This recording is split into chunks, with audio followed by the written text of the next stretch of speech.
सभी देवताओं में भगवान शिव का विशेष स्थान है। वह संहार और कल्याण के देवता है। हर माह की त्रयोदशी तिथि को सूर्यास्त के समय होने वाला प्रदोष काल भगवान शिव और माता पार्वती के लिए अत्यंत शुभ माना जाता है। इस समय किए गए व्रत और पूजा से पापों का नाश होता है और मनोवांछित फल की प्राप्ति होती है। कथा प्राचीन काल में एक गरीब ब्राह्मण अपने परिवार के साथ कठिन जीवन व्यतीत कर रहा था। उसकी पत्नी और पुत्र भी उसी के साथ थे। एक दिन उसकी पत्नी और पुत्र भीख मांगकर लौट रहे थे, तभी उनकी मुलाकात एक घायल राजकुमार से हुई। ब्राह्मणी ने उसे अपने घर लाकर ठीक से देखभाल की। उसकी सेवा और ध्यान से राजकुमार धीरे धीरे स्वस्थ हुआ। कुछ समय बाद वो राजकुमार अपने खोए हुए राज्य को पुनः प्राप्त करने के लिए गया और उसने गंधर्व कन्या अंशुमति से विवाह किया।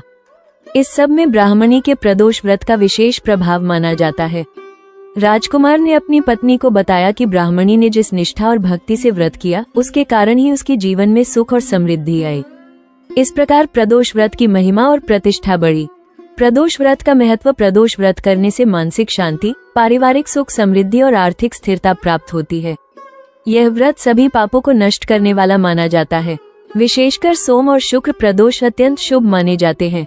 पूजा विधि: प्रातःकाल स्नान करके स्वच्छ वस्त्र धारण करें। व्रत का संकल्प लें और भगवान शिव तथा माता पार्वती का ध्यान करें। शिवलिंग पर जल, दूध, शहद, बेलपत्र, धूप, दीप, फल और फूल अर्पित करें। ओम नमः शिवाय मंत्र का जाप करें। शिव आरती का पाठ करें। व्रत समाप्ति पर ब्राह्मण को भोजन कराकर दक्षिणा दें। इस प्रकार प्रदोष व्रत भगवान शिव और माता पार्वती की कृपा पाने का सरल और प्रभावशाली माध्यम है। इसे श्रद्धा और भक्ति के साथ करने से जीवन में सुख, समृद्धि और मानसिक शांति आती है।